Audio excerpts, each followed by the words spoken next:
नमस्कार। पिछले वीडियो में मैंने इन्फ्लेमेशन और कोलेस्ट्रॉल ट्राइग्लिसराइड्स के बारे में बताया था। कई लोगों को कोलेस्ट्रॉल और ट्राइग्लिसराइड्स के बारे में बहुत सारी चीज़ें समझ में नहीं आई, लेकिन इसके लिए कोई चिंता करने की ज़रूरत नहीं है क्योंकि वो इतना महत्व का नहीं है। महत्व का ये है कि हम इस इन्फॉर्मेशन को किस तरीके से हमारे फ़ायदे के लिए वापर सकते हैं। फिर भी मैं इस वीडियो में और भी उसको सरल करने की कोशिश करता हूँ। लिपिड्स यानी कि फैट, जो हमारे शरीर में फैट होता है उसको मेडिकल टर्म्स में लिपिड्स कहते हैं। अब ये जो लिपिड्स होते हैं वो कई प्रकार के होते हैं। उसमें से जो महत्व के हैं वो है फैटी एसिड्स, दूसरा है फॉस्फोलिपिड्स, तीसरा है प्रोस्टाग्लैंडिन्स, चौथा है ट्राइग्लिसराइड्स और पांचवा है स्टेरॉइड्स यानी कि कोलेस्ट्रॉल।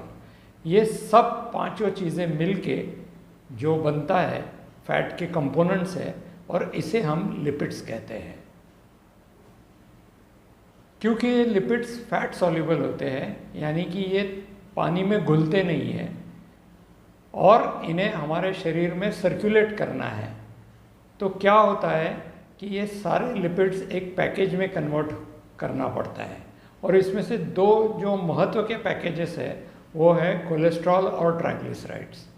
और इसको पैकेज में कन्वर्ट करने के लिए ये लिपिड्स को प्रोटीन के साथ कंबाइन किया जाता है, उसे हम लाइपोप्रोटीन कहते हैं। और ये लाइपोप्रोटीन बड़ी आसानी से हमारे शरीर में घूम सकता है, सर्कुलेट कर सकता है, ताकि शरीर के सारे हिस्सों में ये लिपिड्स पहुँचे। क्योंकि लिपिड्स के बहुत सारे फ़ायदे हैं, बहुत सारे उपयोग है हमारे शरीर में, इसके बारे में मैं आगे बताऊंगा। लिवर का रोल क्या है लिपिड्स में? लिवर का बहुत महत्व का रोल है लिपिड मेटाबॉलिज्म में। लिवर मैन्युफैक्चर भी लिपिड्स को करता है और फिर ये जो मैन्युफैक्चर्ड लिपिड होता है इसे पैकेज करके वो अपने शरीर के दूसरों हिस्सों में सर्कुलेशन से ब्लड्स के द्वारा वो भेजता है ताकि ये सारे हमारे शरीर को उपयोग में आए। उसके बाद जो शरीर के सारे हिस्से होते हैं जैसे कि मसल्स हो, ब्रेन हो, लिवर हो, किडनीज़ हो और कोई भी ऑर्गन्स है हमारे शरीर के, उसमें से ये जो एक्स्ट्रा बच जाता है लिपिड या फिर जो लिपिड का बाय प्रोडक्ट्स होते हैं, जो लिपिड खराब हो जाता है, ये फिर से हमारे शरीर से सारे कलेक्ट होके ये एक लाइपोप्रोटीन से फिर से लिवर में पहुंचा दिए जाते हैं और लिवर में इसका ब्रेकडाउन होता है और वो बाइल के जरिए हमारे इंटेस्टाइन से डिस्पोज ऑफ हो जाते हैं। अब हम देखते हैं कि लिपिड्स का क्या रोल है। जब ये हमारे टिश्यूज़ में जाते हैं तो उसका उपयोग टिश्यू किस तरीके से करता है। सबसे इम्पॉर्टेंट जो एक फंक्शन है लिपिड का वो है हमारी सेल मेम्ब्रेन को स्टेबलाइज करना, यानी कि जो हमारे सेल्स का कवरिंग होता है वो फॉस्फोलिपिड से और दूसरे कई लिपिड से बनता है। इसके साथ साथ जो सेल के अंदर माइटोकॉन्ड्रिया और राइबोसोम्स होते हैं, ये सब भी इसकी जो मेम्ब्रेन्स होती है ये भी लिपिड से बनती है और ये हमारे शरीर के पावर हाउस होते हैं। माइटोकॉन्ड्रिया हमारे शरीर का एक पावर हाउस है जो फैटी एसिड्स को यूज़ करके एनर्जी बनाता है हमारे शरीर में। सो इसके मेम्ब्रेन का फंक्शन इम्पॉर्टेंट होता है और ये मेम्ब्रेन भी लिपिड से बनती है। जो दूसरा फंक्शन है, सारे हार्मोन्स जितने भी है, स्ट्रेस हार्मोन्स है जैसे कि एड्रेनलिन है, सेक्स हार्मोन्स है जैसे कि टेस्टोस्टेरोन और एस्ट्रोजन है, ये सारे हार्मोन्स हमारे लिपिड से ही बनते हैं, लिपिड के ही पार्ट है। और लिपिड एक इम्पॉर्टेंट कंपोनेंट है जिससे ये हार्मोन्स अच्छी तरह से फंक्शन कर सकते हैं हमारे शरीर में। तीसरा रोल है लिपिड का, वो है फैट सॉल्युबल। विटामिन्स को एब्जॉर्प्शन करते हैं, कैरी करते हैं और उसके फंक्शन में हेल्प करते हैं। जैसे कि विटामिन डी तो डायरेक्ट कोलेस्ट्रॉल से ही बनता है। विटामिन ए जो हमारे आँखों के लिए अच्छा है, विटामिन ई जो हमारे स्किन और हेयर के लिए अच्छा है, और विटामिन के जो हमारे कोआगुलेशन सिस्टम के लिए बनता है। ये सारे फैट सॉल्युबल विटामिन है जो लिपिड्स के द्वारा ये या उपयोगी होते हैं। तीसरा फंक्शन है लिपिड्स का, वो है हमारे इम्यूनोलॉजिकल सिस्टम को वो रेगुलेट करता है और स्टेबलाइज करता है, क्योंकि बहुत सारे इम्यूनोलॉजिकल सेल्स हैं वो इन लिपिड्स पे ही डिपेंडेंट होते हैं।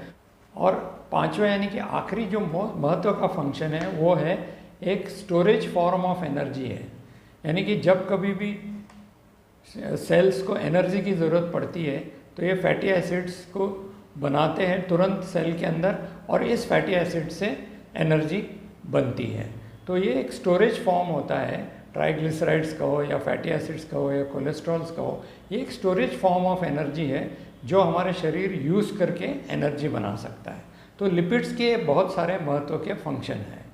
अब देखते हैं कि इन्फ्लेमेशन या इन्फेक्शन में क्या होता है हमारे शरीर में। जब कभी भी इन्फ्लेमेशन या इन्फेक्शन होता है तो हमारे शरीर में एक स्ट्रेस पैदा होता है। स्ट्रेस पैदा होने के कारण हमारे लिपिड का यूटिलाइजेशन बढ़ जाता है, जैसे कि स्ट्रेस हार्मोन बनाने पड़ते हैं, फैट सॉल्युबल विटामिन्स की ज़रूरत पड़ती है, एनर्जी की सेल्स को ज़रूरत पड़ती है इन्फ्लेमेशन कंट्रोल करने में। तो ये सारी चीज़ें का डिमांड बढ़ने से लिवर को ज़्यादा लिपिड्स मैन्युफैक्चर करने की ज़रूरत पड़ती है, और सर्कुलेशन में ये लिपिड्स बहुत ज़्यादा मात्रा में आने लगता है ताकि हमारे शरीर के सारे हिस्सों को ये लिपिड्स पहुँचे और वो स्ट्रेस का और इन्फ्लेमेशन का सामना कर सके। लेकिन अगर इन्फ्लेमेशन बहुत ज़्यादा लंबे तक चलता है तो ये पूरी सिस्टम हमारी गड़बड़ा जाती है। इसके कारण क्या होता है कि हमारा टोटल कोलेस्ट्रॉल शरीर में बढ़ जाता है, एलडीएल यानी कि लो डेंसिटी लाइपोप्रोटीन बढ़ जाता है, वीएलडीएल जो ट्राइग्लिसराइड्स को कैरी करता है, और वीएलडीएल की मात्रा भी बढ़ जाती है। ट्राइग्लिसराइड्स भी हमारे शरीर में इसी तरीके से बढ़ जाते हैं, और एचडीएल कोलेस्ट्रॉल रहता है, इसकी मात्रा कम हो जाती है। तो ये सारे इफ़ेक्ट्स इन्फ्लेमेशन लिपिड्स पे करता है। इसके साथ साथ अगर हमारी दिनचर्या यानी कि लाइफस्टाइल अगर सही नहीं है तो ये इन्फ्लेमेशन पूरा और भी आक्रामित हो जाता है और भी फ्लेयर अप हो जाता है। तो इसलिए लाइफस्टाइल जीवन शैली हमारी बहुत महत्व की है इन्फ्लेमेशन को कंट्रोल करने के लिए। वो आने वाले वीडियो में मैं बताऊंगा कि लाइफस्टाइल और इन्फ्लेमेशन किस तरीके से संबंधित है और उसे हम कैसा उपयोग कर सकते हैं, हमारे लाइफस्टाइल चेंजेस क्या कर सकते हैं जिससे हम इन्फ्लेमेशन कम करें। इसके बाद भी अगर आपको कोलेस्ट्रॉल या लिपिड्स के बारे में कोई चीज़ें समझ में नहीं आई तो कोई बात नहीं, आपको ये इन्फॉर्मेशन मैंने सिर्फ एक डिटेल तरीके से दिया कि जो समझना चाहे वो समझ सकते हैं। जो महत्व का है इसमें वो एक ही है कि इन्फ्लेमेशन और इन्फेक्शन के कारण हमारे शरीर में कोलेस्ट्रॉल और ट्राइग्लिसराइड की मात्रा बढ़ सकती है। अगर ये बढ़ जाए तो हमें कार्डियोवैस्कुलर डिजीज़ का रिस्क रहता है। इसके साथ साथ अगर हमारी दिनचर्या लाइफस्टाइल ठीक नहीं है तो ये और भी आक्रामक हो जाता है, ये इन्फ्लेमेशन और भी बढ़ सकता है और हमारे को निश्चित तौर पे हार्ट की बीमारी, ब्रेन की बीमारी, फैटी लिवर, मोटापा, ये सारी चीज़ें, हाई ब्लड प्रेशर, ये सारी चीज़ें हो सकती है। तो आने वाले वीडियो में मैं ये बताऊंगा कि हमें लाइफस्टाइल और इन्फ्लेमेशन कैसा एक दूसरे से संबंधित है और हम किस तरीके से इसको इन्फ्लेमेशन को कम कर सकते हैं। इसी के साथ मैं आज का वीडियो समाप्त करता हूँ, और अगर आपको कोलेस्ट्रॉल के बारे में कोई चीज़ समझ में नहीं आए तो कोई घबराने की बात नहीं है, उसे समझने की कोशिश भी मत करिए क्योंकि वो बहुत कॉम्प्लेक्स टॉपिक है। सिर्फ जो मैंने बताया पहले जो महत्व की चीज़ें हैं वो है इन्फ्लेमेशन, आपका लाइफस्टाइल और हाई लिपिड प्रोफाइल यानी कि बढ़े हुए कोलेस्ट्रॉल, ट्राइग्लिसराइड्स और बाकी के लाइपोप्रोटीन्स। इसी के साथ धन्यवाद, जय।